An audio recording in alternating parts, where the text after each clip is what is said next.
Mastermind আনচেলত্তির সাফ কথা, নরওয়ের বিপক্ষে নেইমার পুরো 90 মিনিট খেলার জন্য প্রস্তুত।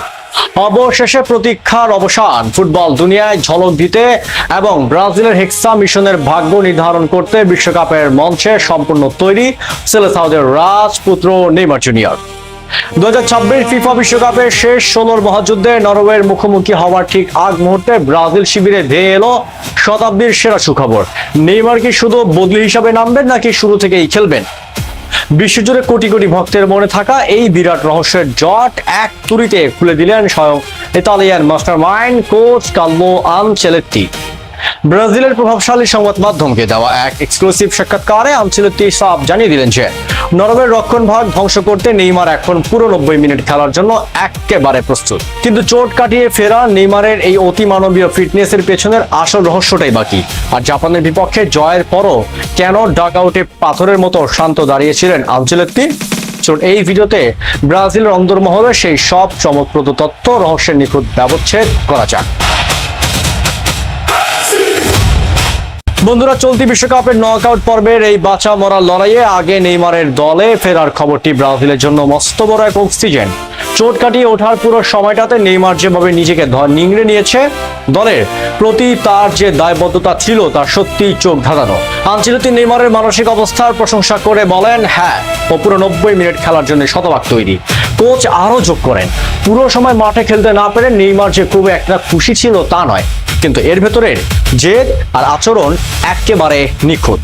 মাঠের ভেতরে ওর ফুটবলীয় জাদু যেমন অনন্য, মাঠের বাইরে মানুষ হিসাবেও তেমনই বিনয়ী। দলের সবার মাঝে ভীষণ জনপ্রিয় নেইমারের এই নকআউটে আমাদের জন্য সবথেকে বড় ট্রাম্প কার্ড। তবে এই মহা ম্যাচের আগে আরো একটি বড় রহস্যের জট খুলেছেন সেলেসাও বস।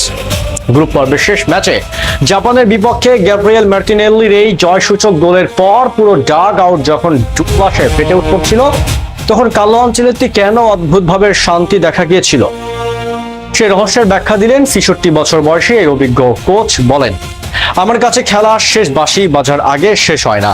মার্টিনেল্লি গোল করার পরও ম্যাচে কয়েক মিনিট বাকি ছিল। আমার দীর্ঘ ফুটবল ক্যারিয়ারের এমন তিক্ত অভিজ্ঞতা অনেক আছে, যখন দল জিতে গেছে ভেবে নিশ্চিত ছিলাম, কিন্তু শেষ মুহূর্তের অসতর্কতায় ম্যাচ হাত ফসকে গেছে। তাই আমি জয় পুরোপুরি নিশ্চিত না হওয়া পর্যন্ত নিজের মনোযোগ ধরে রাখতে পারি না। নকআউট পর্বের এই নরওয়ের বধের মিশনকে আক্ষরিক অর্থেই এক অগ্নি পরীক্ষা হিসাবে দেখছেন সেলেসাও বস। প্রতিপক্ষ নরওয়ের ভূয়সী প্রশংসা করার পাশাপাশি তাদের প্রধান অস্ত্র আর্লিং হল্যান্ডকে নিয়ে নিজের ডিফেন্সকে কড়া সতর্ক বার্তা দিয়েছেন আনচেলত্তি। তিনি বলেন, নরওয়ে ভীষণ গোছানো একটা দল, ওদের বেশ কিছু বিশ্বমানের খেলোয়াড়ও আছে, বিশেষ করে আর্লিং হল্যান্ড এই মুহূর্তে বিশ্ব সেরা স্ট্রাইকারদের মধ্যে একজন। তাই ম্যাচটা যে আমাদের জন্য প্রচন্ড কঠিন হতে যাচ্ছে তা নিয়ে কোনো সন্দেহ নেই। তবে আমরা আত্মবিশ্বাসী যে নিজেদের সেরা ফুটবলটা খেলে নেইমারের জাদুতে ভর করে আমরাই শেষ হাসি হাসবো। বন্ধুরা, আগামীকাল বাংলাদেশ সময় দিবাগত রাত 2টায় নিউ জার্সির মেটলাইফ স্টেডিয়ামে শেষ 16 এই মহা গুরুত্বপূর্ণ লড়াইয়ে মুখোমুখি হবে ব্রাজিল ও নরওয়ে। দীর্ঘ সময় পর নেইমারকে পুরো 90 মিনিট মাঠে পেয়ে সেলেসাওরা কি পারবে আর্লিং হল্যান্ডের নরওয়েজিয়ান ঝড় থামিয়ে কোয়ার্টার ফাইনালের টিকিট নিশ্চিত করতে? নেইমারকে এই ম্যাচে গোল করে নতুন কোন ইতিহাস গড়বেন? কমেন্ট বক্সে আপনার মূল্যবান ভবিষ্যৎবাণী এখনই আমাদের লিখে জানান। 2026 ফিফা বিশ্বকাপের প্রতিটি নকআউট ম্যাচে লাইভ আপডেট এবং সব এক্সক্লুসিভ খবরের জন্য আমাদের চ্যানেলটি সাবস্ক্রাইব করে সাথেই থাকুন। দেখা হচ্ছে পরের ভিডিওতে খুব শীঘ্রই। ধন্যবাদ।